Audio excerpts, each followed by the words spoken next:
meat in the freezer. So happy I'm on lunch. It's so stupid. I think it might work. Chaos, like every hunting season.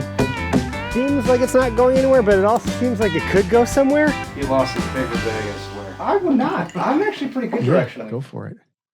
Which Eric? Eric, yeah, I'm assuming you That's gonna too? be fun. I go neat. Okay. Oh, neat. Wow, nice. Yes. Elizabeth? Oh, God, not the No, bourbon. no. She's an old-fashioned girl. I'm an old-fashioned okay. girl. Passion that's a great Wisconsin drink. Lent's coming up, so fish fries are going to be like, We did a fish they're fry the this thing. weekend There with you some go. Augusta's bluegills. There you go. Nice. Even better. Turn that off. That was weird demo. And I think we're good. It always takes a second to populate. But there it is. There's a leg. So you'll see Sure. quite the delay because this is YouTube. Mhm. So it's not just like a shared screen, which I guess I could do that. But this way I have like affirmation that we're actually officially It's working. live. Sure. Yeah. It's like a way to self-test. Cool. Let's hit the buttons, Derek. Do This it. is the Okayest Hunter Podcast. Cheers. Never pass on shooter bucks, because that's just meat in the freezer. It's your tag. You hunt how you want. Thank you. Buffalo, baby. That's Yeah, my favorite. thank you. Yeah. Had to bring the good stuff. It's real That nice. is really fun. We've had some people bring some fun stuff. Yeah, It we gotta doesn't try a last lot of long. We're This not stuff's good. we're not a collector. That one is good. Yeah. It's Yeah. cheap too, which is awesome. Yeah. I was out in Montana by the Blackfoot, so it was kind of a fun one to grab. Yeah. What was that last Badass looking summer, bottle. maybe? Yeah. I think it's Cool. funny you say you're not a collector, yet there's a couple bottles all just sitting here. I'm not a collector. Yeah. Well, there used to be a lot more, but we'll crank it quick. Like we'll Sure. just Yeah. once we fast. find one, we're like, let's go. It's this dry, atmosphere just evaporates so quick. That's it. Yeah. That's what it It's is. winter in Wisconsin. It's Yeah. what we do. Yeah. Oh man. Well, we're welcome to the Okayest Hunter Podcast and welcome to the Okayest Hunter Podcast studio, the one that's going to be here for a month. We're closing it down. That's I it. know. That's Yeah, kind of hey, here we exciting. go. Yeah, Gotta finish them all I think you before we're kinda are. done. Like, I don't think we Now don't we- have anybody else. And I was like, well, you're here now. Like, let's get you guys in because I don't know where or when we're going to end up somewhere different. And the irony of like, hey, we're going to do in-person studio guest to like, hey, you're getting kicked out.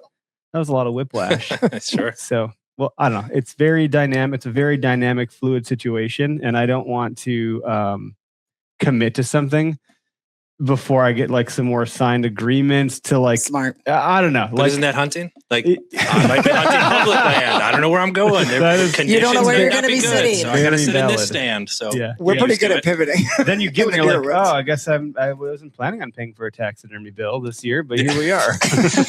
Yeah. No, we just picked up my hen last night. Yeah, we weren't planning that, but when you get a good one, you got to make sure that you have it and save it. Remember it. Yes. Preserve that memory. That's it. We're brought to you by Nosler. Are you guys familiar with Nosler at A all? little bit. Yeah. Yeah. Do you shoot their stuff? I do not. Oh, we'll have to but get you some ammo. I've then. been, Yeah. looking more into it. You know, that's how Trophy you grade come out. Yeah. ammo. It's the well, it's funny because when we were talking with them to just like introduce each other, we should be talking. We're learning about them. They're learning about us. Everyone we are like, hey, what do you think about Nosler? We're like calling all our friends and like, dude, Nosler's the best stuff on the market. Are you sure it makes sense for them to partner with you guys? Every one of them is they're like, are you Wait, sure it they was want you? Nosler? Do they know what your podcast is called? And I was like, well, if we're trying to be as ethical as possible, Yeah. let's get the best one. And then you throw our OHP discount on it for 20% off. And suddenly now it's more affordable than the competitors. Wait. What's this discount? OHP. Yeah. Okay. All about that discount. Yeah. It's just 20%. We were just talking about Use that. it. I'm the saver. He's the spender. Oh, there you go. Okay, you were right. And I had to- yeah. So discount feeds both of us. We can buy it and we're saving. You're like, no, Eric, use we the get code. more, but we can get more. He'll do that. He'll come back with so many extra grocery items. Real talk. It's like 2 ketchups. Why do we need 2 ketchups? Well, it was buy one, get one free. That's smart, Okay, because but- then when you run out, you don't have to go to the grocery store. But It's Save an like time emergency. and money. space and everything, it's he's thinking. Yeah, I like getting 2 of stuff. Like toothpaste, I'm like, oh, nope, I got an extra one. Yeah. It's not, we don't have to panic. It's okay. Yeah. Yeah, You I'm go to similar. Costco and you just buy a bunch of stuff. We're covered. Now I got 17 rolls of toilet paper. But we're And where are we going to put it? Well, Well, we saved money. You never know. COVID could happen again. Not Yeah. literally, but like something could happen. Right. You never know. Yeah, exactly. We have other partners, Latitude, Rack Hub, and Gerber Gear. So we got Gerber gets a lot of representation. Bear Archery gets a Good good knives. representation. And do you hunt out of saddles, tree stands, ground blinds. Tree stands and blinds. So I've been wanting to get into saddle hunting for a really long time. And that's when more trying to figure out where to go. But then we bought 40 acres up north. And then it was like, okay, we own this now. So I don't have to necessarily be as mobile as I needed to. So it's more tree stand. So I'm ground because I do bird hunting. So I just walk. That works out pretty good too. There you go. Yeah. Get my steps in. The saddle's been a game changer. I hate kind of that word phrase, but very intriguing. I've heard even private land guys and gals, like they have their blind or they have their preset sets and they're like, the deer were just a little bit off. So rather than tear this whole thing down, I'm going to go set up my saddle real quick and like leave that for the next day or whatever. We ran into that this year because I sat in the same stand. I know you're not supposed to sit in the same stand, burn the stand out, but it's like the deer come in every freaking day. You can see all the signs. And so I'm like, if I just get in this saddle and go right there 30 yards that way, I'd be right in it. And I don't have one yet, but it's always like, because it's only year 2 of having our land. So we're trying to figure it out. But having a saddle to be able to do that stuff, that's I think that's in the future. One of the things that we've really been putting it to use with the saddle is if you're ever hunting with someone else, like I go with my son now, or like Bo is filming somebody. If you're hunting with somebody else and you got to stand, going up in a saddle is so much easier than setting a second tree stand or something. Yeah. You just hook on the back and you're just sitting right behind them, whispering in their ear, "Hey, buddy, I'm out of granola bars. You ate 6 of them. I don't have any more." Like whatever you got to do, you're right there. That works really well too. That's interesting because she sat with me before, but we've had the side by side, the double stands. And those are I just feel like they're so big and not, whatever. Nice. But it's nice to be up there with somebody and you can have conversations and a little more room. That. Yeah. But the saddle thought climbing up behind a climber up, he's holding back how many links he sends me to these saddles. Like, what do you think of this one? Look at this one. There's got to go to a trade show and a get real one. thing. Yeah, well, that's probably why she doesn't want me going to those, because I'll come back and be like, I got one from Latitude, we got one from Tether, we got to try them both. Yeah. We both can be on saddles. It's so funny. Well, okay, so we'll do intros. Elizabeth K., you're pretty well known in the Milwaukee region. Yeah, Wisconsin area. Like, I don't know how far the radio waves travel. Well, the internet goes everywhere. Yes. But yeah, so okay. I'm born and raised from Milwaukee, Bayview, lived in Wisconsin my whole life, spent 4 years up in Green Bay. I like to say it's Favre's last 4 years, so it was a wild ride when I was up there. Very nice. But my media job took me up there. So I co-host the morning show on 99.1 The Mix, but we are now also in Madison. So we do the morning show on Mix 105.1 in Madison as well. So we're hoping to grow even greater than that. And I work with the local ABC affiliate, but I love Wisconsin. I had a point in life where I never thought I would settle down and stay here, but it's funny when you leave. And yes, it was only Green Bay, but then family circumstances took me back home to Milwaukee. And I'm so glad that my career has been able to be here. It's a great town. There's so much to do. Well, I always say that in the Midwest, in cities like Milwaukee or even Green Bay when I lived there, people ask how you're doing and they really want to know. Yeah. They really care. Yeah. And it's just fun to, people are connected, and don't sleep on Milwaukee. People come here and they always leave surprised that we're not just about cheese. I know I'm drinking a beer and I'm giving that's Green Bay. That's all the stereotypes. But it is. It's not too big. It's not too small. Kind of the Goldilocks effect. It's just right. Goldilocks effect. I like that. Mm-hmm. And Eric, we share a name, so that's neat. There you go. Yeah, it's the best name ever. You're wearing my favorite hat. And shout out Quick Trip. Shout out Meat Eaters. Luke and the guys at Meat Eaters. Shout out to those guys. Love those guys over there. That's fantastic. Have you been to the Meat Eater store in Brookfield? No, I haven't been there yet. They're watching tonight. You got to go. Those guys are great. They have it on in the store. That's amazing. Really? Yeah. That's fun. So when you talk about when you go into these hunting stores and people are like, "Oh, share your stories with us," and nobody really cares. Yeah, those guys do. Like their brag board is all like spike bucks, small like deer that they're just celebrating. Although we gotta go share some photos with them. We got enough to share. the freezer queens, the freezer all the queens. does people got. Oh, it that's was so awesome. cool. Although the biggest picture they have is this 13-year-old who dropped this like monster Wisconsin elk.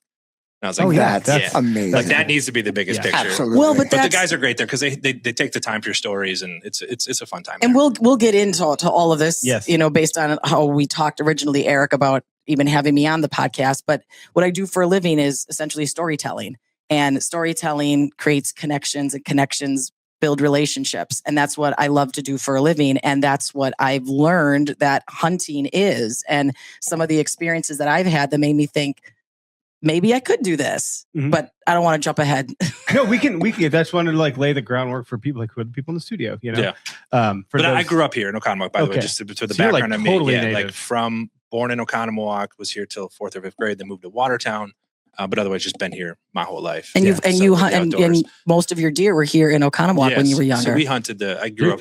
We used to be a lot more public land before it all got developed. So much. I mean, Pabst Farms was not Pabst Farms when I grew up. Like, it's crazy, the development. I know why it happens, but it doesn't mean that urban sprawl isn't, like, as an outdoorsman, you're like, man, that's the thing. Really? Like, that was a good spot. Yeah, they blew out the spot. But like, so I grew up near, it was at the time, like, beef farm, and just hunting over there. And it was just so much fun. And, my dad grew up with, Cumros and Leverances who, grew up in Oconomowoc area too. So like, this area means a lot to me. And it's really brought me into this world of, like, when I was younger, hunting I did it just to spend time with my dad. Was it that who got you into it? Yeah. And I didn't really care about hunting, but I just was like, it's fun. I get Eric's to talk always to people. cold. And Eric always gets cold. That's always the big joke about him, that he's not out there too long because he's always cold. Yeah, snuggle up. So you won't get cold if you guys get nice and tight.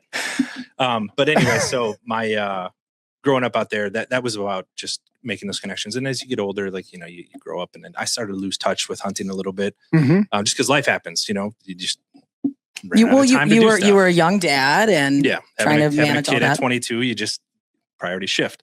Yeah, I'd say. Oh, yeah. Yeah. But then, a good friend of ours, Dave, invited us into his world, and he's got a bunch of land up north, and he brought us in, and our sons, grew up together. And so we got back into this hunting community and lifestyle and really jumped in. And that's where I'm super proud for Elizabeth, because she just jumped into this culture she knew nothing about and was like, I don't know. I know nothing about guns or anything. Yeah. I mean, nothing. So literally that was not nothing. your childhood experience. Not at all. Not at all. Again, I grew up in the city in Milwaukee. I mean, my mom is from Richland Center. So the only thing I knew about hunting was when we go to Grandma and Grandpa's in Richland Center for Thanksgiving, we'd go to the locker and see these huge bucks. Yeah. And I mean, and as a kid, you look at them and I mean, they were just massive. And so that was always a big treat to go there. But my family had nothing against it. My dad didn't hunt, and I never was around anything like that until Eric came into my life. And she learned pretty quick that, the first couple of times out, did you get anything? No. She started to be like, oh man, why is he doing this? Like, are you doing the right guy? It's not fun. You just go sit in the woods and stare at stuff. And then she started to realize, like, it was, the mental clarity, the experiences, the stories, and like, it didn't matter what you got. Well, the pivotal moment was when our son was doing the bear hunt. Yeah. And I don't know if you want me to get into that. Well, let's get into your story a little bit. Let's bookmark the bear hunt, because I want to hear about that. But let's kind of walk into, like, how did you meet him? He's a hunter. You're not. By the way, I know he's so hot. So I'm like, I just want to do whatever he does. Yeah, let's go with that. I love that version. This is a great commercial for all deer hunters. Like, we're just good looking burly dudes. It's just what we do. No big deal. I also got to say, like, your radio voice is pretty primo. Like, oh God, there is no radio. This is the voice. But if you had like voice coaching or something, Paul Campbell's done that. Really? Have you heard him talk? Well, it's probably for turkey hunting. It probably helps his vocal. It's like so. Okay, there isn't. I haven't done any like coaching like that, but I will say, after years of losing my voice so easily, I mean, we would be out to dinner if there's live music. I would know that the next day I would have no voice. I talk for a living. Exactly. And I started to think about, what am I doing wrong? What is the deal here? I mean, this is, I have no other talents. This is my moneymaker. I need to protect my voice. And then I finally went to vocal therapy. And when they looked at my vocal cords, so if your voice is ever scratchy or raspy, the reason why is because your vocal cords are swollen. So typically your vocal cords should evenly hit like this. Okay. If they're swollen, they don't hit evenly, and that's how you get that rasp. Wow. Mine were so inflamed. She basically threw the book at me and said, what are you thinking? You're not warming up your vocal cords. And I said, warming up my vocal cords. Was that? I'm not a singer or anything. Yeah. And she said, for a lot of people, it's out of sight, out of mind. And she looked at me and said, if you were going to run a marathon, would you warm up? Yeah. Mm-hmm. And she said, the amount of talking and projecting that you're doing, you haven't been warming up. You just wake up and you start talking. So that really was. Yeah, I do wake up and piss excellence. Exactly. but that was a wake up. But when she says she wakes up and starts talking, she does. She doesn't stop. He's not the morning person. I know. Until the coffee's had, then I'll talk to Eric.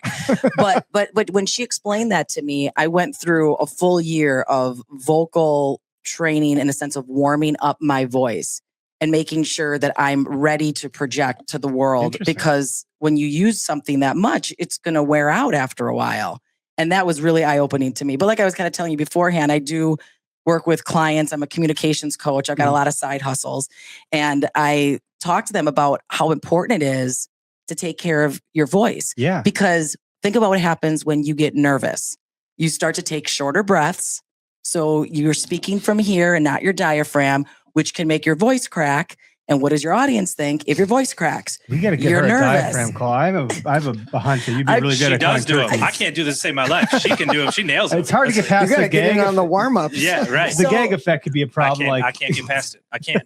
She picks up and just starts calling the birds. I'm like, Jesus, she just picked I up literally the mouth call had that right thing away. in my purse after season every now and then in the car. I'll just bust that thing out to scare him when he's driving. Yeah, rubbing it in. I'm like, I can't do this to save my damn life. We all have our talents. But anyways, the voice is just thank my parents. That I've always just had. This is my voice, but it's taking care of it. So my daughter is going to have to listen to this episode someday because she talks nonstop and I love her dearly. She's 8, but I think she got like a cold when she was 3 or 4 or something. And she has since had a raspy voice. She sounds like she smoked a pack of cigarettes for her whole life in the previous life. It's really adorable, actually. But could be something long term. Maybe get her into the ENT doctor to get it looked at. Yeah. Okay, so sorry for the derail. You guys met at a bar. You were sharing that with us. Yeah, over a Miller Lite. Yeah, which is awesome. I was about to leave. I was like, this is getting too crazy. Everyone, that point in the night where you're like, peace out. I'm done. Yeah. Cab's out front. I'm leaving. My friend says, you owe me a beer. All right, I'll get you your beer. Closing my tab. He shows up and says, I don't think we've met. Yeah, I mean, look, she's recognizable radio personality. Our friends were all mutual friends, so it was just one of those innocent, like, hey, I just haven't met you. And we just hit it off immediately. Like it was just talking. She slammed her beer. Natalie had long moved on, so we're like, okay, you're coming with us to the next spot. So we hung out. Rest is history. Yeah, and we've been hanging out for 13 years. Yep. So when was like the first time? So I have to back up just a smidge because I don't think my wife fully understood what it meant to be with and marry a hunter. Unfortunately, she's started to like really absorb what that means because we have a problem. It's basically some sort of addiction. It's in our bones. Can't help it. It's a very expensive not hobby. Okay. It takes a lot of time. And then like, it could be fishing, it could be turkey, it could be deer, but most of those are the gateways. Mm-hmm. Then it's like, dude, I should go west and hunt elk. I should go predator hunting. I should do small game. I should do. Suddenly you're like, well, now there's not a time of the year when something isn't in season. Yeah. Let's talk about trapping. It's a wild world. So like, when did you start to like realize, oh, that's cute. He hunts versus like, oh my God, he hunts. But you've kind of taken a different approach because now you're like, well, now you hunt. Well, so, like I'm asked, there's a bit of a there's some stages. There's some stages there. I do want to go at the very beginning. So did you warn her? Because it's our job. We have to warn them. When we first met, what time of year was it? Yeah, so we met in March and we weren't actually together. We didn't start dating until fall, which was right before that gun. Yeah. Have you seen that movie Fever Pitch? Yeah. It's like that, but hunting. It is. But this is the interesting part about it though. And when we met, I was peak like single dad, like life was crazy and I wasn't hunting a lot. I was working in sports at the time. So like your job was taking up so much time. And a year prior, I shot a really nice buck with my son in the stand. He was, he's younger and he's sitting in front of me and I shoot over his head and the story's great. But just didn't have the money or the resources to get it mounted. But we hung on to it. It was in the freezer. It was a year old. It was in the freezer. She was the one that pushed. That was like, you got to get this mounted. This is a memory. And I was like, yeah, just didn't want to spend the money on it. She's like, look, you'll regret not doing it. Just take it in. She accidentally opened Pandora's box where it was like, oh, you're supporting this lifestyle. This is amazing. So there is a green light for all of this. But like, she just jumped right in and understood like it was about the memory. Yeah. Like it was like, you're going to regret not having this. So just do it.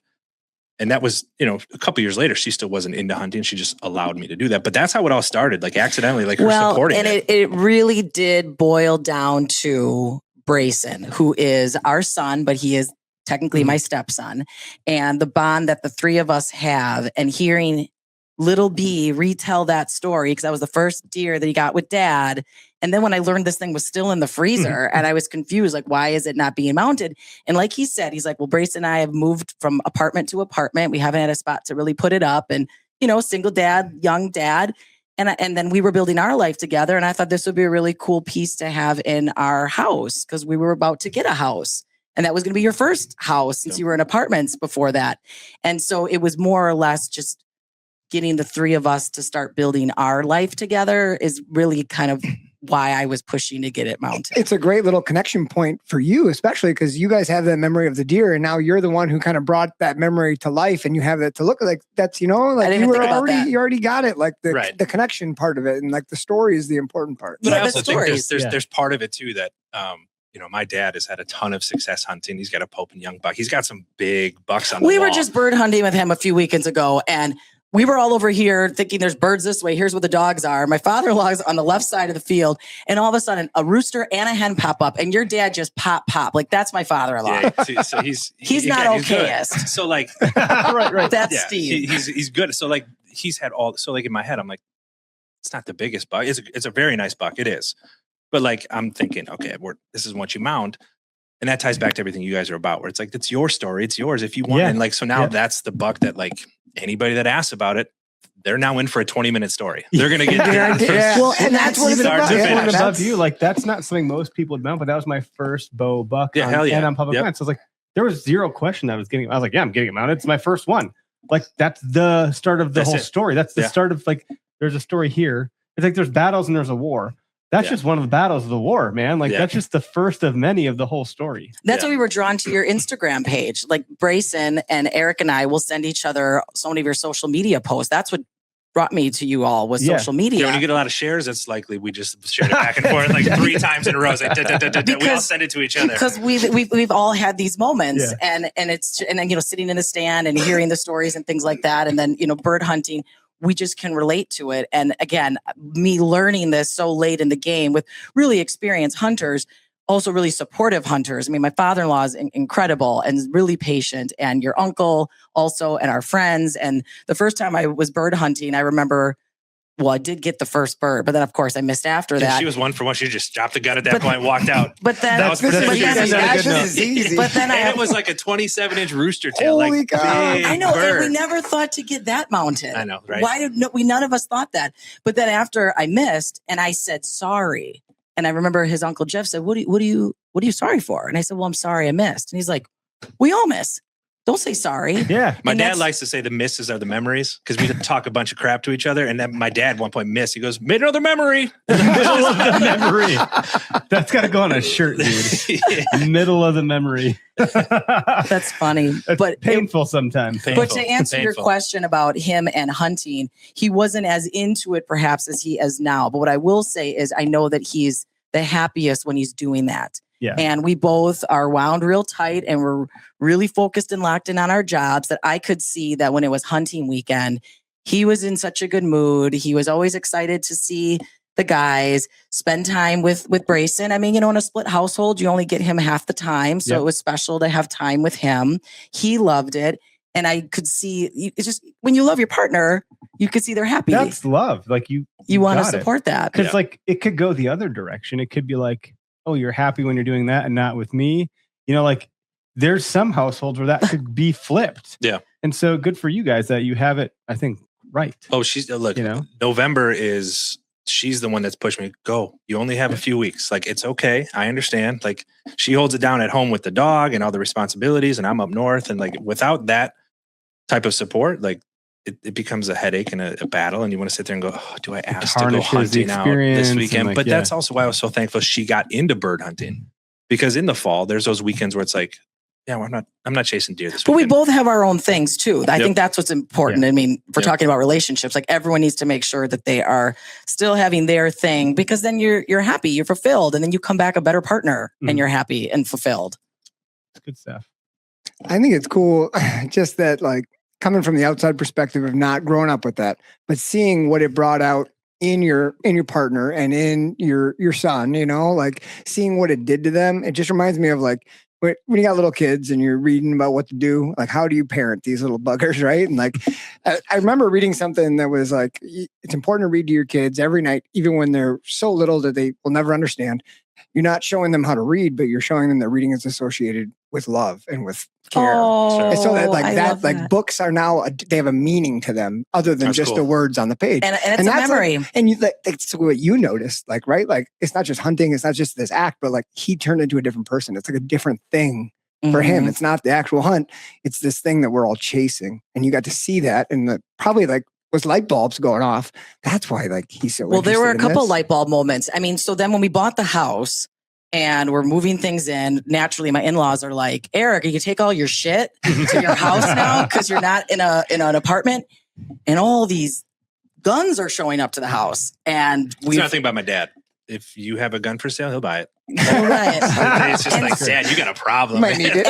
and not growing up with anything like that around me, I thought, okay, I want to learn more. Knowledge is power. Yep. And so we went, we down at the farm in Oconomowoc. We'll shoot and enjoyed it. Shooting's fun. I'm a pretty good shot. It's fun because she's good at it. LASIK she's really surgery. good You at kind it. of look like you'd be good at it. LASIK She's really surgery. good at it. LASIK surgery. Most of our wives are better than us. Well, side most story, things. up north, she's shooting to 22, and you know those targets that spin? Yeah. Oh, yeah. Oh, yeah. And so she went 4 straight clips, never missed the spin.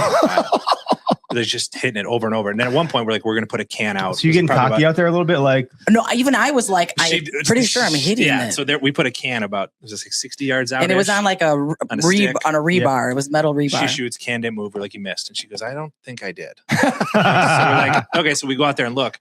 She put it so dead nuts that the can didn't move. It just like went right through. And we all kind of look back like, what the You're like, what's wrong with that gun? There's something wrong with that gun. Wrong with that gun. And then, Brayson, who's a Marine, he produces prior to being a Marine, but he's always been a good shot. He's always been a good shot. I'm the worst shot in our family. Like, it's not even close. I Like, think you could admit that. even my sister Very shoots manly. a bow better than I do. Like, Yeah. I know that. Like, I'm the worst shot in my family. Yeah.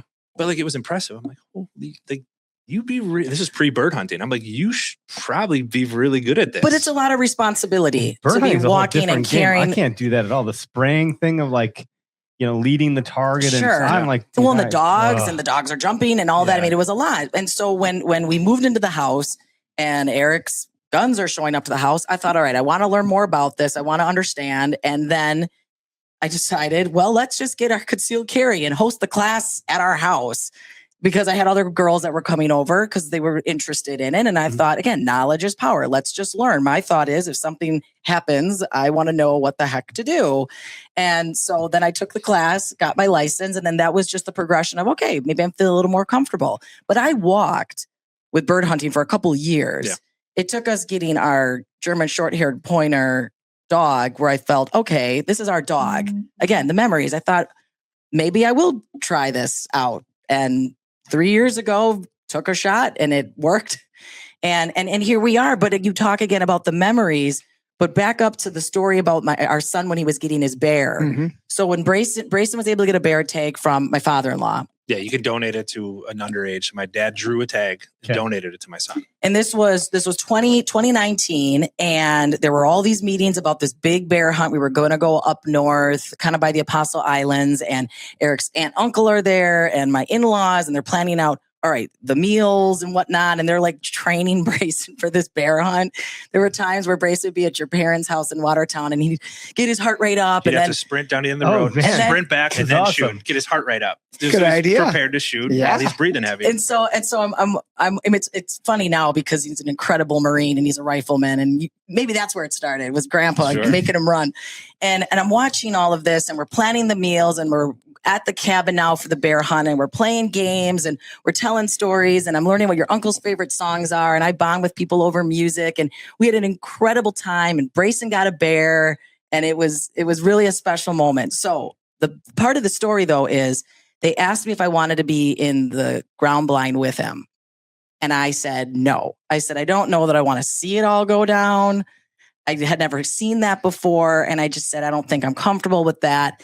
And so I didn't go. I was at the cabin when it happened. And when I got the text, he got the bear, I felt serious FOMO. I was like, oh my gosh, I saw this whole step of the process and I wasn't there for that. And it was fine. And we celebrated and it was all good. But then when we picked the bear up from the taxidermist, Brayson wasn't with us. And I saw his bear on the wall. Remember, I started to cry. because sometimes things hit you like that. Because I looked at that bear and I thought this bear is going to exist longer than we will. Like this bear, he's going to have this story of training at grandma and grandpa's, and Uncle Jeff's there, and we're all at the cabin, and the story of the bear, and now he's got this on his wall, and wherever he goes in life, gosh, as a mom, you get emotional. He's going to have this bear mount. Yeah. And I looked at you in the car and I said, now I get it. Yeah. Now I get it. And I regret not being in this the blind with him. Darn, I'm getting teary-eyed. Don't do that. Freaking A. But that was that crying and podcasting. I know we're hunters. We're tough. We don't cry. We never cry. I'm not crying. You're crying. But that's something in both my eyes. It's the bourbon. It's strong. We'll do that. That was a pivotal moment for me. And then I'm also, we're going to go real deep here. We're making, bear tacos when the Packers are playing the Bears. It's a thing in our family. That's smart. We're making bear tacos, and I'm watching Brace, and he's eating the tacos and he's eating this meat, and I'm thinking like, thank you, Bear. You're giving him what he needs to grow up and now be this 6'5" Marine for our country. Like, really, this is like how deep I go with this. Yes. That I think that was a moment we were all a part of, and it just brings us closer together. Hunting. Yeah. Yeah. That's a lot of glue in that one story. Yeah. That's a good story. But that's the story. I mean, you can see how from somebody to the outside, like, again, I'm super thankful for the community I grew up with, of these supportive hunters, my uncle, my family, that just were like, just enjoy it. Like, you're going to miss, it's okay. Don't apologize. You're fine. Everything's great. Just remember the memories. And for that story to happen the way it did, like, there was just so many layers to it. And that's where this hunting community, like, if you're not in it, you don't really understand. But that's where I love what you guys do and the work that you do, because you are so open to bringing other people into that story to say, like, okay, here it is. We try. And that's what we try to do too. Yep. Like there's people that have asked to, walk when we bird hunt, and we're like, come along. I mean, it's just about exposure, but it can be intimidating. I mean, you're using a weapon, but I took hunter safety. I got my, concealed carry knowledge, asking questions, practicing, learning, like anything. You're not just necessarily going to pick it up and go, but podcasts like yourselves, or so many that are out there, you have the ability to learn how to do this. Yeah. Because if you aren't raised with it, it's really hard to figure out where the entry point is. It can be intimidating. And we have our brother-in-law who works for the DNR. He talks about how, like, the number of hunters are getting smaller, and how it's because maybe there is this level of ego and people that are intimidated that feel like, well, I can't get into it. And so that's why we just love what you all are about. Because you talked a few weeks ago on the podcast about ego. You were reading some book. I forgot what it was. Yeah. No, I talk about ego a lot. Yeah. We all have I probably one. feel bad for some of the folks that listen that hear me just say the same shit for But it's so important. years. It's so important. important. Because that's the thing. Like, if you're not, anybody that goes into something new, you feel like you're going to get shamed for not knowing something. And that's in anything. And especially you get these hunters who just, seemingly every year do a grip and grin with a giant, 170-inch buck. You can't wonder, what am I doing keep wrong? up with that. That's not relatable, right? But the miss is relatable because every single person's done it. Not everybody's shot a Boone and Crockett-sized deer. Yeah. Mm-hmm. And seeing that makes you feel like, man, I am doing something horribly wrong. When really, you're just experiencing what everyone else is experiencing. You just hadn't ever really seen that side of it up until 5 years ago. And it's our message. I'm hearing a lot of what we stand for at the core being talked about as like, ripple effects and other brands. So I'm like, and it's not a bad thing. I welcome it. It's the best thing. It's not competitive. It's what we're after. And so if we can penetrate the market and have people like echo more of that stuff, that's a net positive for our whole community. Because the lesson is the miss. The lesson is where you screw up. That's where we learn the most. That's it. So that's actually, again, when we started this journey of her getting more into hunting, like, she started watching a lot of these Meat Eater episodes on Netflix and all this stuff. And a lot of their stuff was about misses and stuff. And it's like, oh, you learn about what went wrong and how many things can go wrong. So when it does go right, you really celebrate it. It was meant to be. Like, that's the powerful when it goes stuff. right, you don't like overanalyze it till you like are blue in the face for 2 years. Yeah. You're just like, I got him. It was worked out. Oh, great. It's all nice. He did the thing. I did the stuff and he got it. Yeah. And then you just celebrate. Like, you don't do a post-mortem of like when it goes right. Yeah. No. How did it go right? What did exactly? Yeah, that's the learning. That's when you learn. This one part that stands like a sore thumb. Like, that's where it could have been different, Yeah. So yeah. Well, we just did that. We were up north in Woods and Meadows. It's a game farm up there, and they release birds, and they have black pheasants. We up learned there. about the black pheasants. know Did that you know was a about thing. that? Oh, they're Beautiful. beautiful. What? They're just black? They're just black. There's a lack of something Melanistic. Yeah, melanistic. pheasant. That's it. Deer Yeah. can have that too. But when Yeah. you look at it in the light, you see purple, you see green. It's beautiful. So we got through the entire hunt, and we're getting ready to head back to the car, and we flushed 9 of the 10 birds they put out. Well, we get down to the very end. We're literally heading back to the car, and this huge black pheasant, long tail feathers, flushes from the woods. I look up in the sun, I miss it, and I'm seeing I'm too spots. far away. She's too far, so then I miss again. And we just talked this morning, and I texted her. I said, "Am I the only one thinking about the black pheasant that we missed?" Because it just sticks with you, where you're like, "Oh, we should have done this different." But like that core memory is there because there's a lesson, there's learning, and there's just a lot of fun to everything that comes with the experience in the outdoors. Yeah. The black pheasant, completely unrelated, but how I heard about them is there was a stretch on Highway E north of Green Bay, heading up to our cabin, and my aunt used to drive it. There's little cattail patches on both sides of the highway, just 2 little sloughs. And there was a black pheasant that was living right around there, and she used to see it all the time. She always talked about it. And then one day someone had hit it, and she found it. It was laying on the side of the road. So she took it and got it mounted. Well, yeah. So the learning moment was just right place, right time. Yeah, no kidding. Yeah. But she got the black pheasant. They're crazy looking though. They're awesome. Like if it's Beautiful. the Google a photo of them, they're awesome. Well, you talk about tangents here, side tangent. This is where rabbit holes are very welcome here. Do you ever have moments where you sit there and think, how did I get here and how did this even happen? So That's it my was whole life, actually. it was right before gun season, and the boys were all going up north, and I was going to run our hunting dog on public land. And I've got my blaze orange on, knowing like, all right, there's gonna be hunters out in the woods, and I always wear orange with her just to be safe. And I pulled down the road, it's near Oconomowoc, and I see a buck dead on the side of the road. And I thought, wouldn't this be something? Look who's getting a buck before gun season even happens. We're up at deer camp. That's where she called and us. I pull over and I'm thinking, Uncle Jeff's down the road. This is really graphic. I'm like, he might have a saw. I know they're supposed to, call this in. Again, brother-in-law's with the DNR. So I thought I'm going to call Sam and be like, what do I do here? What happens? Well, you get up to it and you realize the whole thing it's kind of a mess. I told her, if you see a roadkill and it's fresh, but I felt call bad in, about grab it. We can have the meat. If no one's Because of the claimed meat. it, we'll get it. But Why let she it rot? calls about the rack. And I'm like, I love where your head's at. But then I literally was like, what has happened here? This is insane. Like, what? I'm this collecting is insane. roadkill Yeah, now? what happened to me? I'm standing over a deer Oh my alongside God. the road counting points. Do you want it? It's Wondering big. what kind of I can saw get I it. Yeah. need. Well, there are people that will look for that. It happens fast. They look for that. It does happen very fast. It happened actually a few years back. My dad hunts a farm out in Rome, Wisconsin, Mhm. and I was driving back from hunting there with him, and there's 2 cars pulled over. I see hazards, and I see like deer legs sticking out in front of the car, and I'm like, so I pull over and I go up, and it's a giant buck, and I'm like, oh, dude, yes, this is awesome. So like I go up, and the guy goes, "Did you use your car?" And he goes, "No, it's this woman up here." And I'm like, "Is she claiming it?" And he goes, "I did." And I'm like, no. So I asked him, I said, "Can I just do a grip and grin to send my buddies and mess with them?" Because they knew I was out hunting tonight. So I took this big, holding out wide. Yep. I'm like, dropped a big one tonight.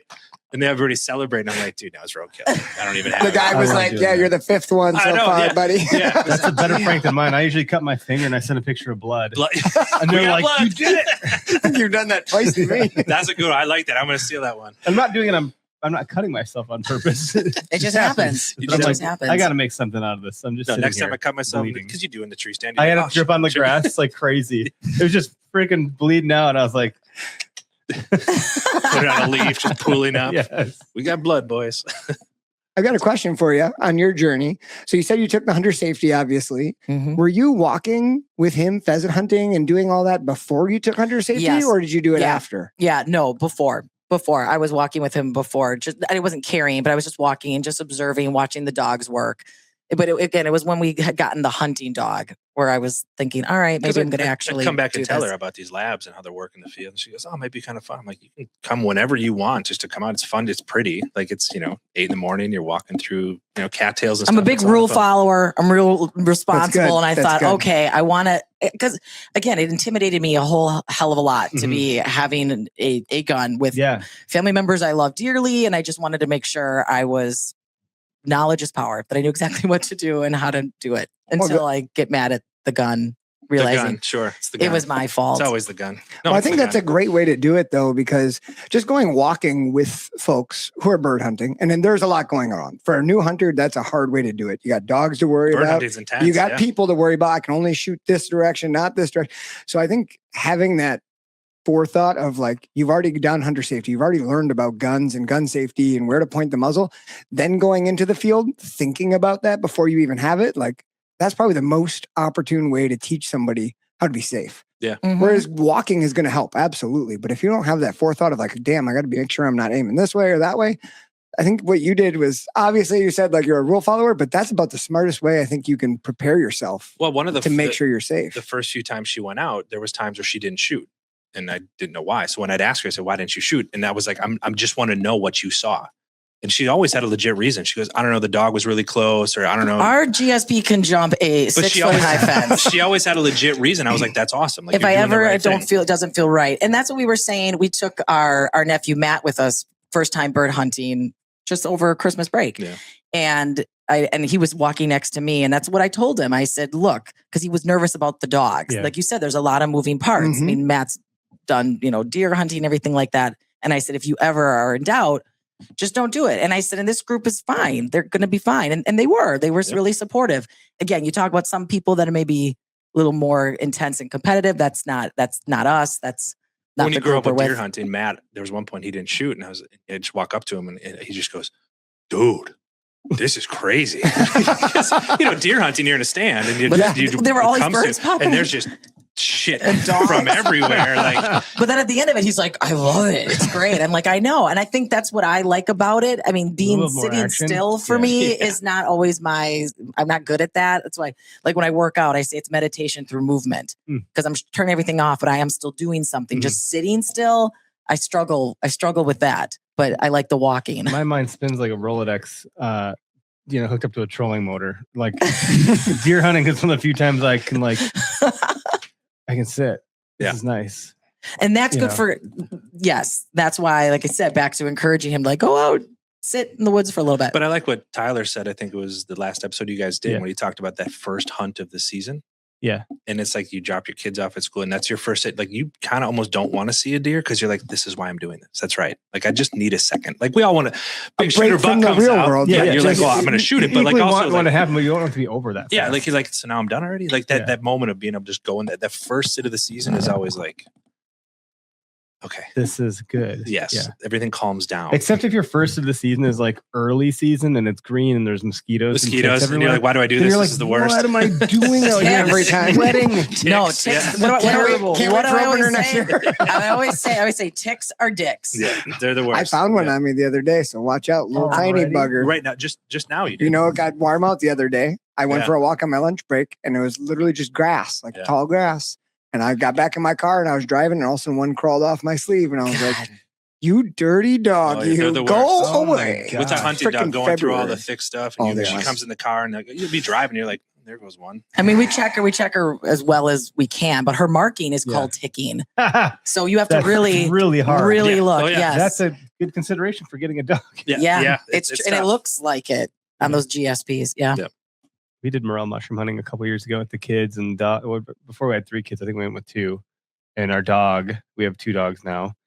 And it was like, there must have been 80 ticks on us combined back at the car. And I was like, what just happened? What time of here? year did you go? It was like May Oh yeah, so you're or something. We were looking like, for morels. yeah. Like, I was like, oh, first of all, we didn't find a morel. So like that was found a bunch of ticks. So you though. find a bunch of ticks. Found all the Ticks ticks. stew. That should go. That tastes good. We got enough. Should really good. I'm a little like not interested in hunting morels. Yeah, no, for sure. That the risk reward for me would not be there. We went out last spring to the Southern Kettle, and we go to this trailhead at the Pinewood Park, or whatever. And as we're parking, some lady's walking with a basket full of them. So a lot of promise. I'm like, well, maybe she got them all. Yeah. I also have never found one before, really. So I don't really know what I'm looking for. Sure. completely. And so my kids are like, well, Dad, that lady had all of them. What's wrong with you? I was like, yeah, sorry, guys. I found one. She took them all. I took a She picture of them the all. one. I It's her fault. was really proud of the one I found. which I found at a campsite. When we were like going to look at our campsite. Of course, it's a I was campsite. like, there's one right there. Look at that. Right next to the camper. Sorry, we hiked all those They dropped miles. the portobello on the ground. Oh my God. They were making steaks the day before. Oh, there's one. He just drops a few out of his pocket. Oh, hey. There they are. That's what we're You guys looking check for. over here. Maybe there's some behind this trash can. Oh man! So you're in the pheasant hunting. Mm-hmm. We're What- going to Pheasant Fest next weekend. Oh, that's exciting. yeah. This weekend. It's coming up. Oh my God, this Yep. weekend. Where is that taking place? Minneapolis. Very cool. Yeah. That should be fun.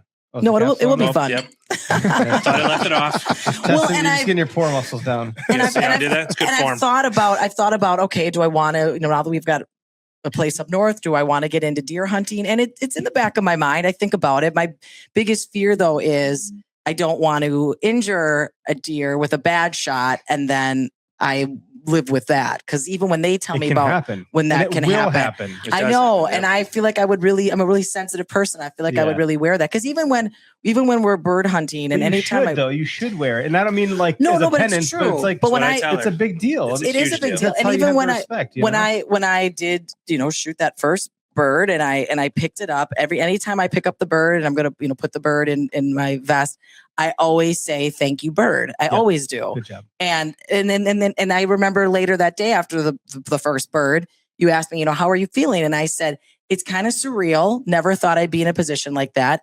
But I just said, I'm grateful that we're going to have the meat. We're going to have pheasant tonight. And, that's going to circle of life. We need food to live and What's your survive. favorite recipe for pheasant? by the Oh, we've way? got a lot. Well, We're having, we got one tonight. in I'm the crock doing a pot. pheasant Alfredo. Fettuccine Oh, Alfredo nice. tonight. Yes. It's in the crock pot. so Pheasant leave it here. poppers. Fantastic. Pheasant poppers are where it's Buffalo at. poppers. Anything poppers is good. Right? Jalapenos and pheasant bacon that and you meat. chuck Put is the anything in there, best. doesn't all matter. of it, Yeah. all of it. Yeah. But sometimes we just season it up. We've made It's a dry meat though Chuck- too, so I But feel like I if would you suck make at it with a cooking that. little bit of, think of like when you go to Chick-fil-A, you've got the breading on it. So like chuckers, we made these chucker sandwiches Those are good. that like crushed up cornflakes as a breading. It's That good. sounds good. But it can be dry. So Yeah. put a little Chick-fil-A sauce or something on there, Oh, or mayo, smart. and yeah, whatever you like to put on your chicken sandwiches, and that'll help. I dig that. Yeah. And so, are you eating a lot of venison in the home too? Because he's deer hunting, or Yes. Yes. But now that they are actually harvesting the meat themselves, what a difference. What a difference in the like meat. they're processing it themselves? Yes, they're processing themselves Wow. up north. The difference with that, I feel, as the one that does a lot of the cooking, it doesn't have the gaminess to it as much. Okay. Legitimately made, I think maybe it was, we make more than tacos. But I think it was tacos. You couldn't even tell because I had Brayson eating it and I said, what do you think of the tacos? I go, they're good. I said, yeah, it's good beef. He's like, yeah, it's good beef. I said, that's your deer. It's venison. He's like, well, no way. He's like, it tastes just like it. But I think it's because the fat, so much of the fat gets cut out. Yeah. But we also make the venison lasagna. We do that as well. Mississippi pot roast. You familiar with that recipe? No. What are you saying? They cut out all the fat, so then you lose a lot of the flavor. Well, no, it's not the flavor, just the The fat from gaminess. venison just is not. It just doesn't taste good. I'm not a fan of that We spend part. a lot of time really cutting up the Trimming silver it up the skin way and you trimming want. it. Very, Yeah. very lean. It's very lean. Yeah. Got it. But venison steaks. But Mississippi pot roast is just ranch seasoning, pepperoncinis, a roast, Yeah. and there's Mhm. something else. In a slow that you cooker? Put in a slow cooker.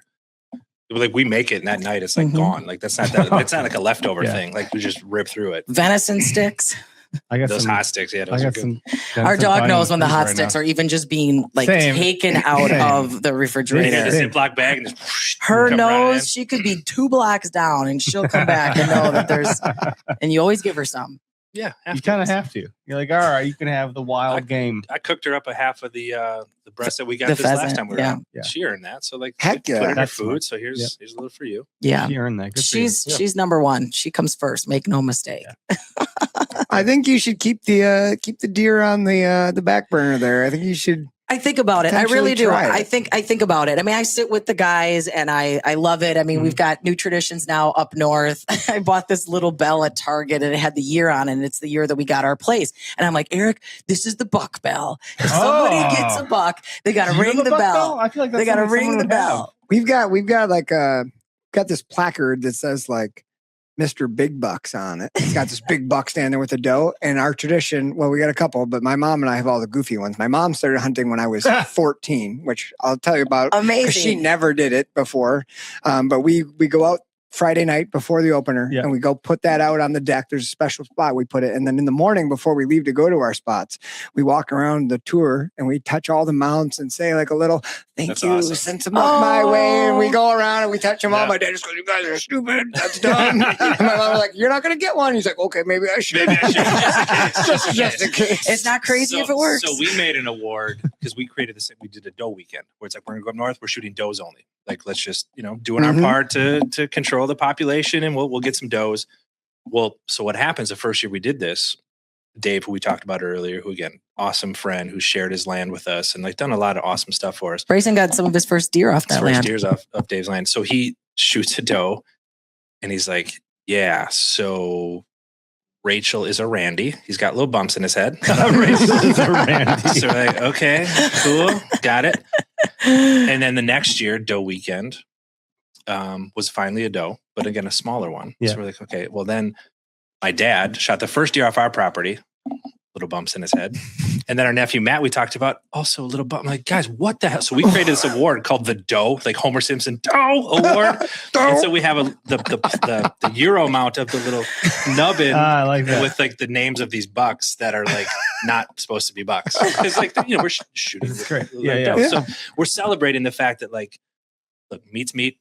You guys When harvest they're that deer. small, It's I great. think you can register it as a It's- doe, right? yeah. You Yeah, can't yeah, because yeah. actually, It's okay. It's It just is, a little yeah. awkward. because For our No, nephew, that's what our it's- nephew did. That Yeah. was his first deer ever. He's 7 and he got one. And then Yeah. the next day he gets this monster buck. So he thinks like hunting's no problem. Yeah. But that's how he was able to get 2 because he could it didn't register count. that. because they're just little bumps. So, But yeah. that's awesome. You guys like celebrate that, and it is what it is, right? Because Yeah. there are some deer camps where like they'll fine you. Like, Oh, yeah. you don't shoot a nubby. Like that's my future trophy buck, and like that's a big deal in And some so camps. that's- And you get like, Yeah. hey, you watch it. Like And look closer, you idiot. And Dave did an awesome job of that early on when he invited Brace and I to come up. Like it was like, if it makes you happy, shoot it. I don't care the size of the buck. Like just it's We'll your use the hunt. meat. You guys always say it's your tags, your hunt type thing. So like, Yep. he started that culture of like, if you want it, shoot it. So Brayson's first buck ever on that he just got on our land was we call it slingshot because it was a forky, kind of like your Yeah. logo. Yeah, yeah. Yes. And it was just, but he was so pumped because we've had this deer on camera for so long, and he's like, "Dad, I just dropped slingshot." Like, and it was like, oh my gosh, like, and it couldn't have been like more proud of him because it was like, dude, like that's a buck we've known about, we've been watching, and like it was his first buck. Like it's Yeah. just, it's cool that like it didn't matter the size of the number of But points. And all don't that you stuff. think about when you all talk about it? Eric just brought it up too because we've quoted that like it's your tag, it's your hunt, it's your journey, it's your story. And if you are for a second in that moment thinking about what someone else is going to think or someone else is going to say or posting this and well, can I post this? Then you're not present in that moment. And You're isn't the not whole present, point and of doing You're this is cheating being yourself, present? yeah. Oh, that whole Cheating bigger You buck are. next year. Anybody says that, I'm just like, ooh. But you are. You're That you're drives me cheating nuts. yourself out of what it's about. And you think about like rushing it. And I mean, and now here we sit with our son off in college, and I hear you talk about your kids, and you think about all these memories that just they're gone now. I mean, Yeah. they're new memories that we're making, but he's not little anymore. He's Yeah. off doing his own thing. And if you rushed it too much, then you're not going to enjoy it. And it goes so fast. Yeah. It does. It's crazy how fast it goes. I mean, Eric always says the days are long, but the years are fast as a parent, like Yeah. especially when they're little. Yeah. Like it goes by really fast. Yeah, there's another one that's like that. The years teach us what the days never knew. Like it's I like that. The years wild. teach us what the days never knew. Ooh, that's That good. is good. Wow. good Deep. quotes. Let's hear some quotes. This is my Cheers I love, to that. I love Cheers to quotes. that. All right, that was good. Wait, you don't have I anything, gotta get Eric. another refill here. Yeah, Love- here, it's a little let's top you splash. off, my friend. I think that's the reason my mom got into hunting. A little That's more than good. that? No, Yeah. I mean, just I got a okay. late night. All right. So my dad and I, he got me started real young, and I was bit by the bug, and I just wanted to hunt every chance I could.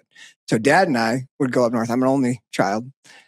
Mom That is a explains a people lot. person. Yes, Mom is a people person. So when Dad and I were up, she was alone. It was like the worst. Like, oh my God, everyone's gone. Like, Sure. this sucks. Like, she's a busybody. So then she started coming up north while we were there. She'd come like blood trail and track with us.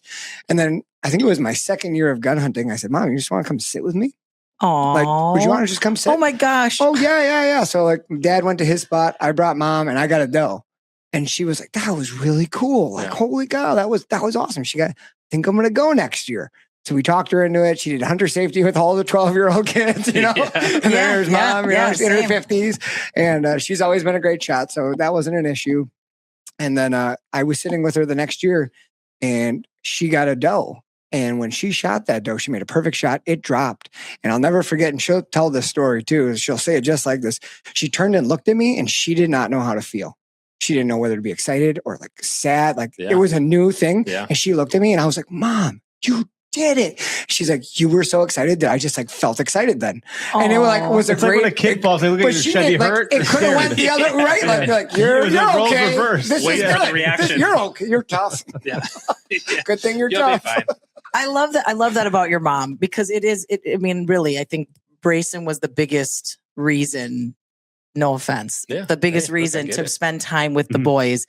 You know, we only would have him half the time, and our time together is always so special. That's why I didn't want to miss out on the bear hunt. And I like I said, I kind of regret not sitting there seeing the bear. But I think anybody that's a responsible outdoorsman, when the animal dies, that sucks. You just have that level of like, ugh. Yeah, you just feel like okay, but then you think about what the alternative is. Yeah. Eaten alive by a coyote or a wolf. Get hit by a car. Like, it's like, look, we're trying to do the most humane thing possible, but it doesn't mean it doesn't suck a little. We have to watch it. You have remorse. It's got a sting, but that's the thing. We've talked about that before, that makes you part of the natural chain. Like that's what brings us back. We live in such an unnatural world filled with all sorts of gobbledygook that like that moment, like you share it with that animal, that wild, you can only get that in one place. And it reminds you like who we are in the natural world, not this artificial. And to know where your food comes from. I mean, there's that part of it also. I mean, just knowing where your meat's coming from, knowing that it, you know, how it's being harvested and all of that too. I mean, there's something to be said about that. They got to put it on labels now. Like, they do. Naturally raised. Like, it's like, nothing's more natural than what we're hunting. Like, there's no like cage environments. Like, they're natural. Very natural. And look, and I recognize too, as you know, someone that works in the public arena, I don't always talk a lot about it because you got to be careful. I have to be very careful. I was wondering about you being here with that. Oh, and it's fine being here, but I do recognize that, you know, some people have, you know, their views and I get that, but I recognize we all come from different backgrounds and different ways of life. And this was never something that I was against, but I didn't know anything about it. And once you learn more about it, knowledge is power. It can kind of open your eyes a little bit more of what does go on, and knowing that there are people that are grateful for the meat. And again, like I said, thanking the bird for that sacrifice for our family and harvesting it and the stories and coming together. And not everyone sees it that way. And so, and I understand it, but it's also part of our family and it's not something that I shy away from, but you have to sometimes tread lightly in the world that I work in of how public you are going to talk about it. I mean, there was a TikTok video I made of us bird hunting, and that TikTok account got shut down by TikTok because they thought that I was showing a gun firing. It was cold and it was my son's breath that they saw. And so I'm like battling TikTok and again, in my world, I need to have these social platforms. It's a part of my job. I'm on contract to post these things. And so I'm like, well, I can't have this whole account shut down. And I had to restart TikTok because they were like, nope, you showed somebody firing a weapon. No, I did not show that. This is not a tit for tat thing, but I had a weirder one. I believe you. Now we want to know. I believe you, weirdo. It was it's a thing. So my buddy Mike is dragging this doe, and I don't show any of that. I just show him completely out of breath. Going, oh God, how much further? I'm like, we're not even to the post. And he's like, oh, I hate you. You know, he's like all mad at me, and that's all I showed. YouTube took it down, and I contested. They wouldn't take my appeal because they said it was sexual. Because he's moaning. Jesus. I was like, it ain't sex. Look, drag a deer out and see if you don't moan. Yeah, like it is exhausting. And as you see know, how sexual you feel dragging a deer out of the You woods. are not feeling so you're like, and as you know, to try to battle that, to try to battle it's so YouTube stupid. or and me, you don't TikTok. Win. You don't win. You don't talk. You don't even talk to anybody. No. It's like, am I talking to a bot or am I talking to somebody? And I'm literally trying to tell this TikToker, I'm like, I can show you the raw video of what this was. Like he was not shooting, but it's implied. It is implied. Yeah. So that's where I have to sometimes just tread lightly. We had I think it's Justin Sayat or Jordan. Now I'm getting the first name confused, so my bad. But Sayat Fitness is an account I love to follow. It's like if our brand lived in the fitness realm. Plus, he's actually better than us, like in every way possible. We had him on the podcast, right? We had him on the podcast, but we had him on, and he had 1 million followers on like just like Instagram, not including all of his other stuff. He went hunting because he wanted to experience providing his own meat. Sure. Coming from the fitness world, protein, so forth. He lost 200,000 followers because they're like, you hunt. We're not interested in following anymore. And he's like, well, I guess bye. Then so like, be it. what are you like? What are you going to do? Yeah, you're not going to make everybody now, happy. I think a lot of people are in some sort of like social media prison. They're too afraid to say this or say that because they're going to lose followers and then income and partners and so forth. And it's like, it's weird. It's a weird You should be able spot. to I mean, say stuff, look at a guy like you Cam know? Haines, like him or love him. Yeah. He's a polarizing guy, but he's Yep. all about fitness and the outdoor life. And like, he leans into it. Like, but in a world like what she lives in, there's so many different people Very broad. that are like, Yep. dude, you're not appealing to anybody. You're appealing to everybody, and everybody's got an opinion. Yeah. And I don't shy away from it. Right. But like Yeah. you said, Eric, you just tricky. pick and choose what you Yeah, post and it's how tricky. you post it. Yeah. But I mean, I'm excited about it. And it's had people ask really important Which is questions, I super think. Cool. Yeah. The curiosity, that's as long as people are willing to ask questions, Mhm. that's a good thing, right? Like that's everything. It's when people just say, no, that's bad. We can right? all be more like So we Ted appreciate Lasso. you. Yeah, we appreciate you Right.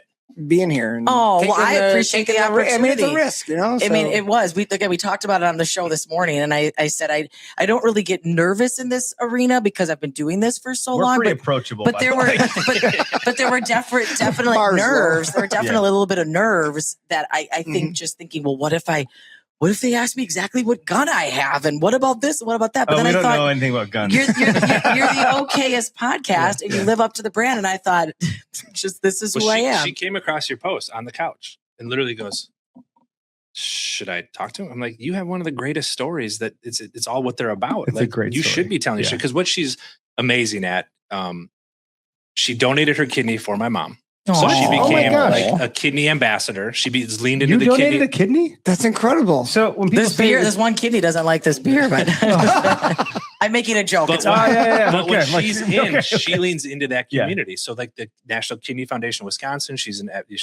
hosts events for them.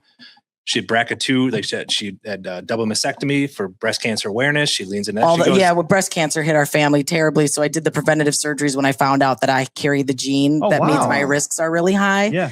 But I speak publicly about all of these Yeah. things because, again, knowledge is power. Yep. And in cases of kidney health, and then you talk about women's health, this knowledge saves lives. Yes. So let's talk about it. Yep. So when she brought it up to talk with you guys, I'm like, you're the exact person they want. You're an advocate for everything you do. Like when you're in, you're in. And so like, that's why I was proud of her when she just Aw. talks about being, part of the outdoor culture. It's like, yeah, she leads by example. She's out there living it and being about it. And that's why I just was so important that The funny thing about that specific post, Tyler and I make most of the posts. Like, well, You make all of them. we make I don't them, but like any of like them. you Don't supply, point your finger in my direction. you're a supplier. I to the supply you process. deer content. But That's all. The music was step into your power. And so I get pretty intentional about the audio Yeah. tracks. I don't know. Like Yeah. it's actually a problem Somebody because might I'll appreciate spend, that. I'll spend No way doubt. too much time finding the right damn audio. I'm like, just fucking post it. I'll watch it for an hour. No, I'm still working on my post. I'm like, No. why? You need to think about it because It's there's ridiculous. lyrics that It will is, really hit but it. it Don't you matters. look at But that life? one Don't was you look step at into your life power. Here you are, you know? cinematically? Yeah. Like you probably look at Yeah. life cinematically. Like I'll have moments where I think, man, if my life was a movie, this is the song that'd be playing Yeah. right now. I love that. It's true. Yeah, I think about it too much. That's awesome. it's You're silly. doing great work, Yeah. man. You are. I think what you're Yeah. doing is awesome. I'm a huge fan of yours. Well, so that's just awesome. Keep up the good work. Yeah. Yeah, That's our whole awesome. family is. We talk a lot about it. That's cool. I don't know how to take compliments, so it's awkward. It gets weird. Lean for on me. self-deprecating humor. Like, Yeah, I can yeah. do better. I'm not used to this But kind Eric, of. what you're doing is you're giving people an area where they feel seen. No one ever wants to feel like they don't fit in or they're an outcast. And don't we all want to feel seen, Yep. heard, and understood? And I really really recognize with what you're doing because I am just learning and getting into this. And I appreciate that there's humor behind it too, because that's how our family is. It's like, okay, well, there's serious moments, but let's make a joke about it. It's not the end of the world. As long as you didn't It's shit down okay. your leg or something like that, it's probably okay. Which we got stories about that too. We do have stories about that. I mean, we've all missed the We've all been soccer in a tree too. stand Came where back it's like, without a oh sock. boy. I had a buddy say, It's the climb down. That's the word. Oh, Yeah. one of my buddies used to say, you ain't been drunk unless you shit your pants. I've only been drunk once. Yeah. That's part of it. That's part of it. Yeah, that's pretty great. No, it's fascinating because you see I got a tattoo with all my buddies at deer camp this last year, which is kind of fun, of the logo awesome. because it represents so much. And people see this and they think you're promoting shooting spikes and like you're not about the holistic nature of all this, and that's couldn't be further from the truth. But I understand that you could gather that by seeing just that antler. But your point about inclusivity, if you try to be so inclusive to some point that there's certain people that the pendulum swings too far, then a certain group starts to feel excluded. Like, well, no, we're not saying big buck hunting is bad. It's just, again, that your tag, your hunt is the thing. So the fact that you guys embody that just literally naturally you already are there. You said it a couple of weeks ago, when you said like even people that shoot big bucks get shamed. Yeah, well, damned if you do, damned if you don't. You're right. So yeah, just shoot but that's whatever the hell you want to again, shoot. that's just the reality of it. But even like our land is called Busted Rack Base Camp because the first ever. Every deer I shoot has a broken tine. I know a guy. If you ever need does any antler help, repair. I don't know if you know this or not. So if you ever need a hole, an antler made hole again, he could do it. Well, now it leans against everything I've had, but I wish I would have known that like 12 years ago. backlog of work is coming in. Yeah, now it's all coming in, Derek. We literally shot my first deer off our land. We had him on trail cam. We called him the logo. Like Jerry West is the logo of the NBA. We called him the logo because he, great 8-pointer, but he was missing the big G2. I'm like, dude, like that's the guy. And that's the deer I got this year. So that part's awesome. Where I was like, I shot the logo, but I'm like, shit, man, he's missing that. But also, that's the best part. Yeah. It's like, no, just missed it. But yeah, that's. Are you going to go shed hunting on the property? Oh, yeah. Yeah. Yeah, for sure. Already, That's cool. we walked it last weekend, walking some trails. Mhm. So apparently our neighbor up north, Aaron, his son Reed, is like, he's got a shamrock hidden somewhere because he just finds sheds. And I'm like, I need to He's borrow like a trained Reed dog. for He's so a good. couple This guy. hours. He's Yeah. the You same. can We find call him? We call him Shed Dog Millionaire. I found a That's a great nickname. I found a by the way.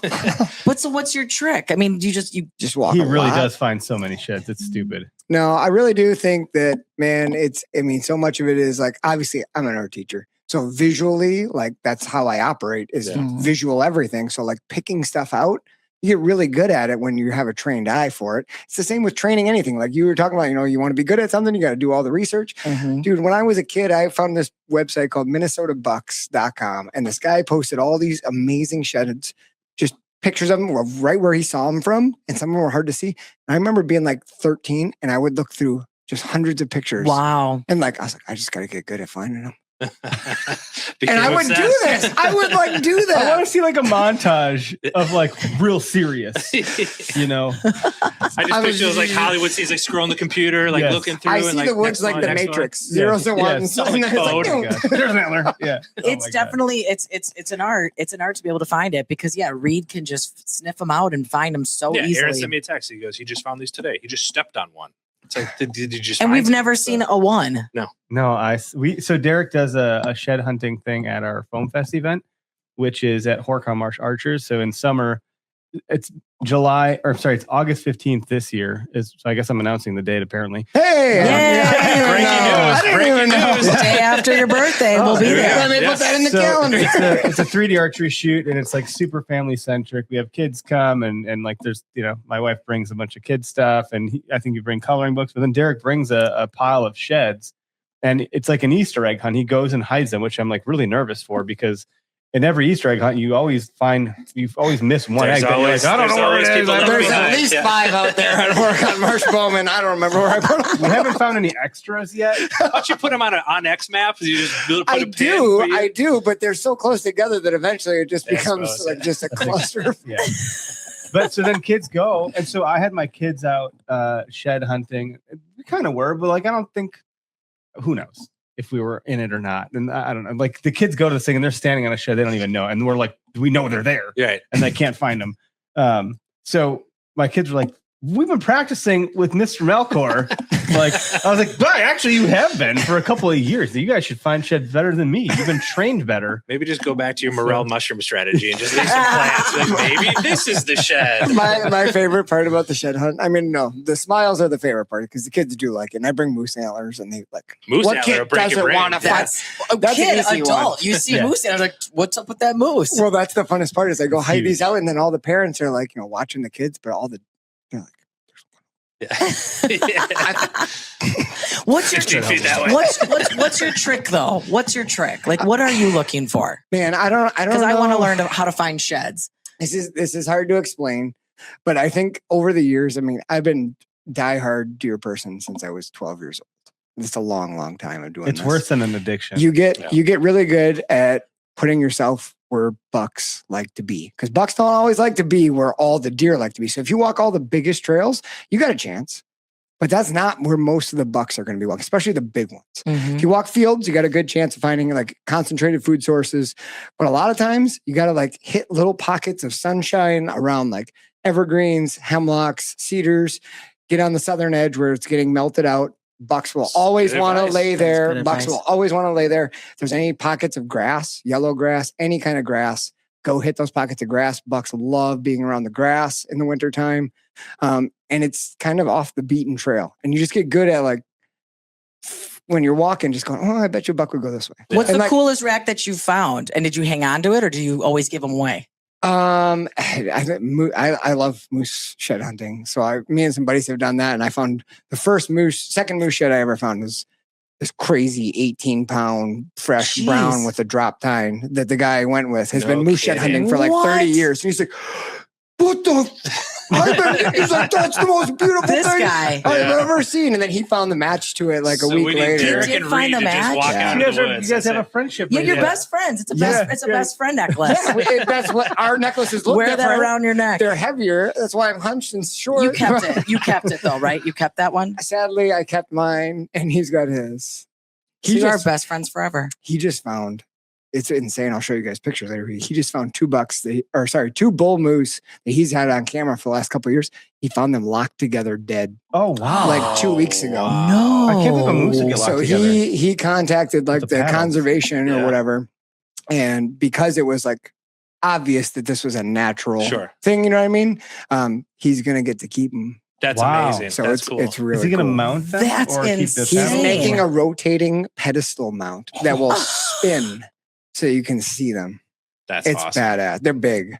Yeah, it's got to They're weigh a like lot. 52-inch wide. full Where do you even moose. put that in your house? Anywhere you want. But That I- would then go in the kitchen Dude, if I was like, dude, that's what wherever I it needs said to though. go. Like, But can you if you- imagine getting one bull moose rack out Yeah, of the now you woods? got 'em two Okay, locked but Now you together. have two of them. How do you get that out of the woods? That's awesome. I don't even I can know. barely get myself out of the woods. sometimes. Same.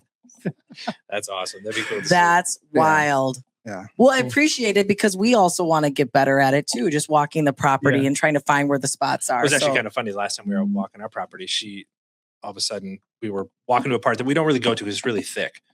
And all of a sudden this one over here, who's not a deer hunter, goes, deer bed, deer bed, deer bed. And I'm like, oh my God. So I walked over and sure enough, underneath like these trees, and she goes, yeah, there's a bunch of these deer bedded. Like, There's the something snow about was it that I there. think is really sweet to see. Like, oh, you made a bed and a spot to lay on our land. Like, I think Yeah. that's, I don't know. She discovered the first rule in being a good deer hunter: go where you would never go. Yeah. That's Right. where the best hunting spots are. Yep. The deer find out real quick where you don't go. We're just letting our dog we're just follow the dog wherever she wants to I just go. like we'll go. letting the land talk to us because you're not there all the time. And now you've kind of pulled a lot of the cameras. And I think it's just interesting to find that we've been able to create a space where there's food, there's water, and they're able to thrive. And it's just really interesting to me. Yeah. It's just interesting. We've only had this place for 2 years. And you probably have like a Learning a thirst lot. to want to get to know it. So you're trying to cover all the 100%. nooks and Absolutely. crannies. Now 100%. that it's frozen, I mean, it's thawing now. We've enjoyed walking across some of the marshy spots. Mhm. We And got I, about 30% covered in marsh. The rest is like big woods. Mhm. But like getting out to these marshy areas where there's we have an island of just all timber. And that you walk through there and you're like, oh my God, there's deer sign everywhere. But like, it's hard to. but again, I think about just the legacy. I always, we talk a lot about, legacy and things like that and how, we are a couple that wanted to have our own children and that just wasn't God's plan for us. And so Brayson's like our one and only, and that's amazing.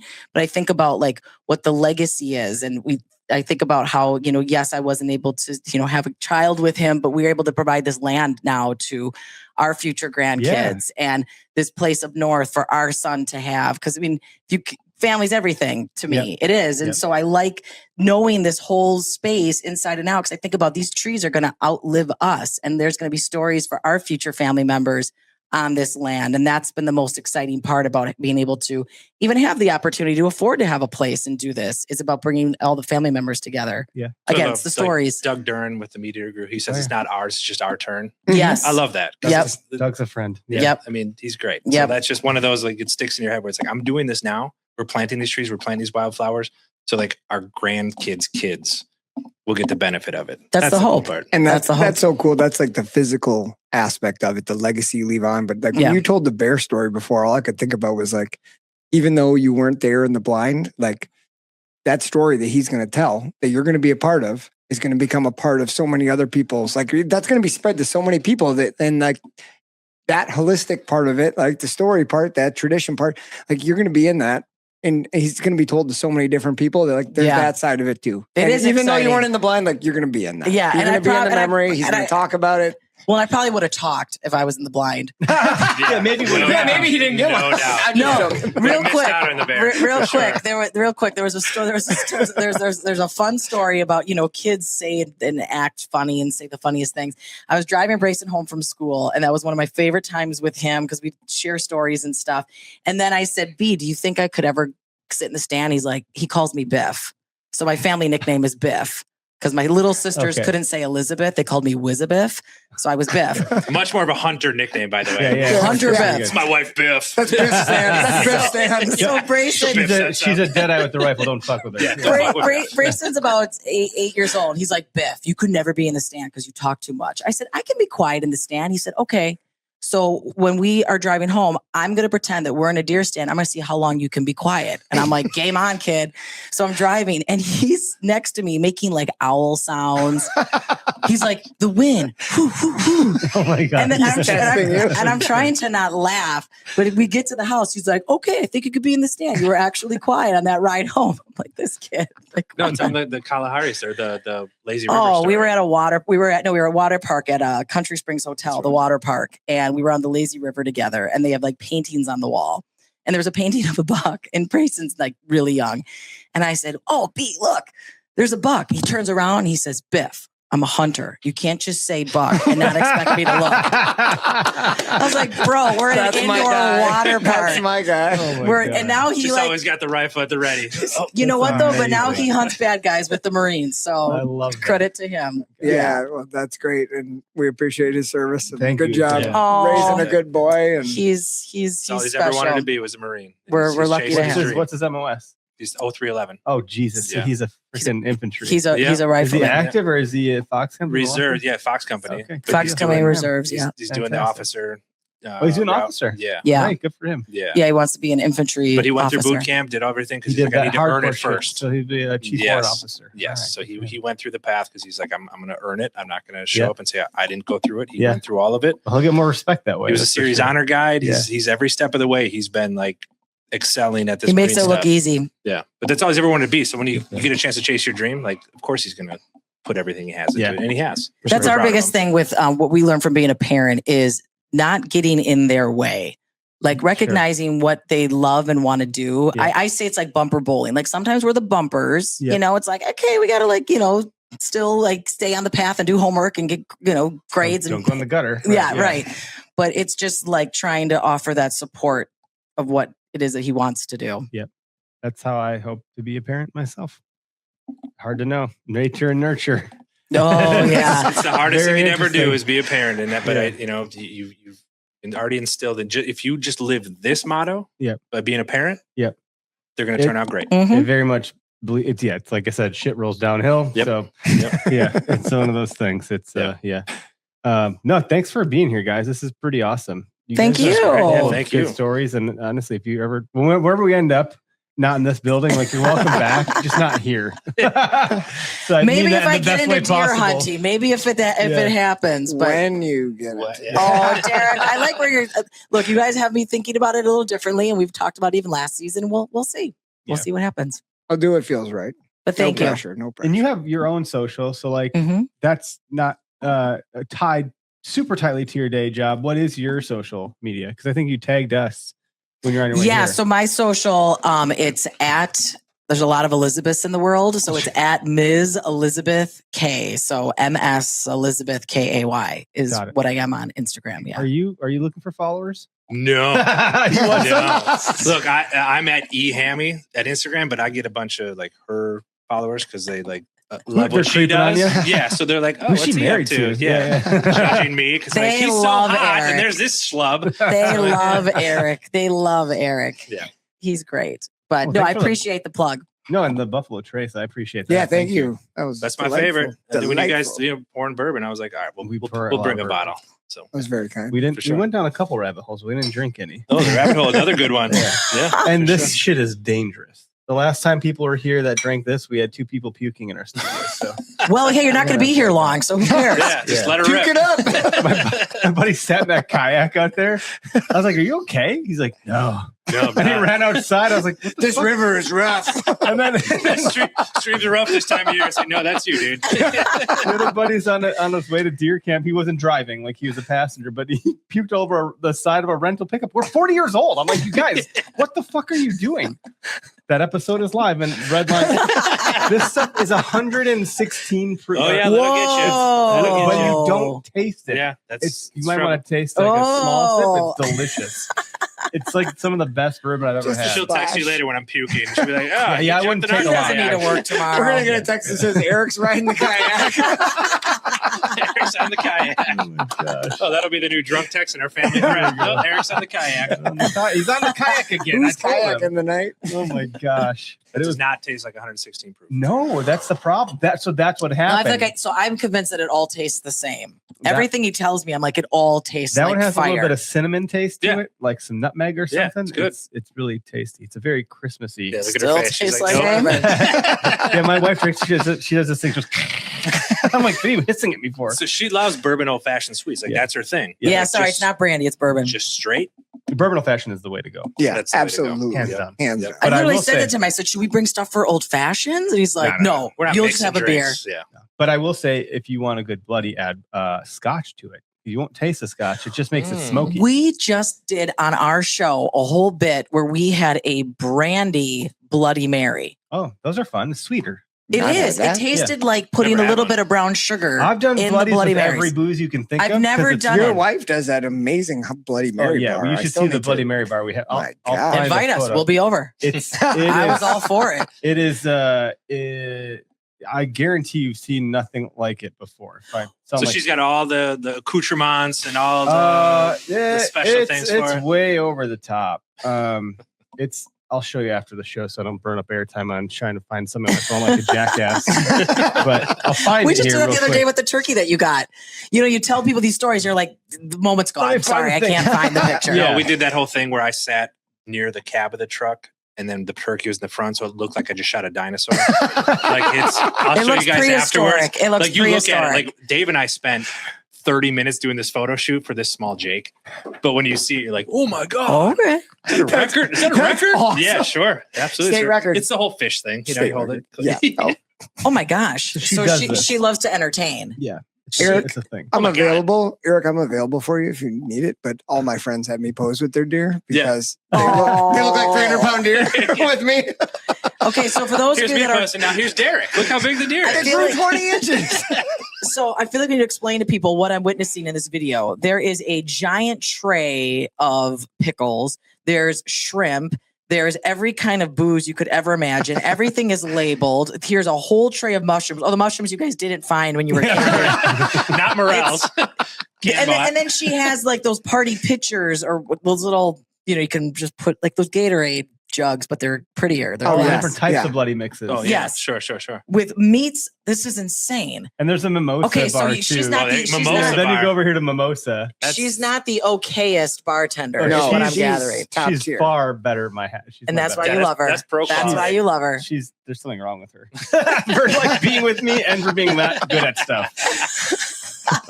It's twofold.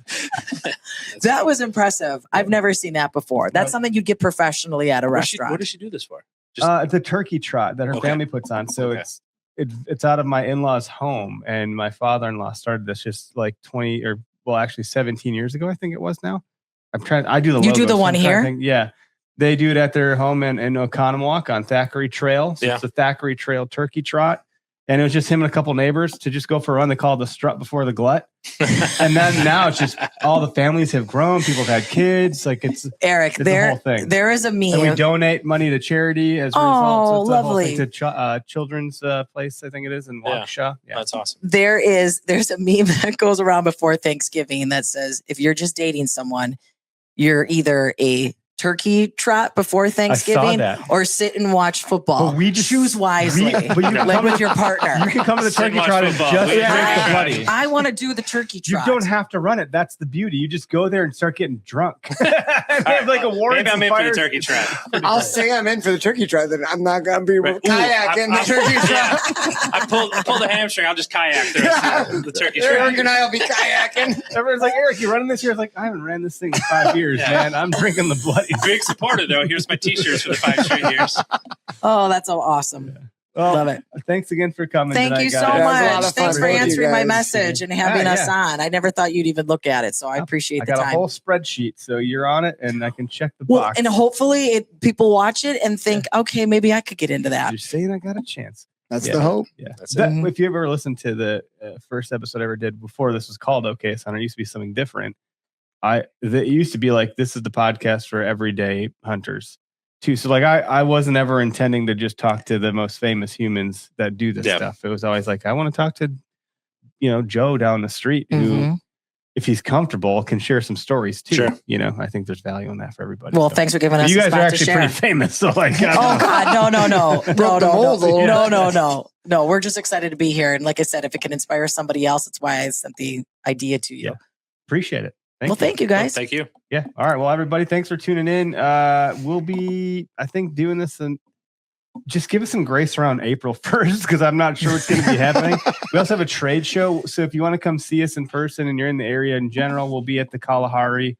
I don't remember the booth number, but it's in the Wisconsin Dells at the open season sports. We'll be the ones having all the fun. You might be there on Friday. I might try to get there Friday. We'll see. So if you want to come and talk to me. Wait, what dates? The last weekend we of have March. The turkey banquet. Oh, the last weekend of March. It's really neat because it's at the Kalahari. It used to be in Madison, but now it's at the Kalahari, and it's a good excuse for dudes to be like, "Come on, honey, bring the kids to the water park," and then they come to the trade show, and so like you can kind of win-win. Yeah, so it's packed. It's a really well attended show, and it's a lot of fun. March Madness is usually happening, so we bring the TV, and we put the March Madness on. So usually people hang out our booth to just watch basketball and not care about hunting. But in the meantime, we're handing out drinks and stuff like that. Yeah. We're not supposed to do that. But maybe we can go on Friday. Yeah. We'll get it Friday. It's super fun. If you guys are in the area, come Friday, because I might be there Friday. Yeah, it's a good time. We have we'll have hats, most of our hats, some t-shirts. You guys got some cool your merch, hats, man. Your merch is sick. It's you good. or Tyler that does the merch. I design it, and then Tyler, he's the supply chain guy. So if you have a hat over here, I put them over there. The labels on and stuff. Tyler's handling all of. Well, the design is the part that I love, man. It's awesome. You guys do some cool stuff. I mean, even the tattoo stuff. Like I'm on the outside. Although Derek looking drew in. this. Derek drew that one because he's. That's turkey. Good. No, that's cool. Flocked up. That was you. You did that on the way home from Iowa Deer Classic. In the car, he drew that. We went to Iowa Deer Classic, and he's like, "Man, I'm not sure. There's so many deer booths here. Like, are we going to stand out?" I was like, "Eric, every one of these places has a 90-inch antler. We have a 4-inch antler. We're going to stand out. We'll be good. We'll get a lot of questions, but we're going to stand out." So yeah, please, I won't hold it against you. Don't stop by any means. But you're welcome. It'd be great to see you for sure. Yeah. All right, guys, we're gonna cut it, and I don't know. Anyway, we'll be back next week. See ya.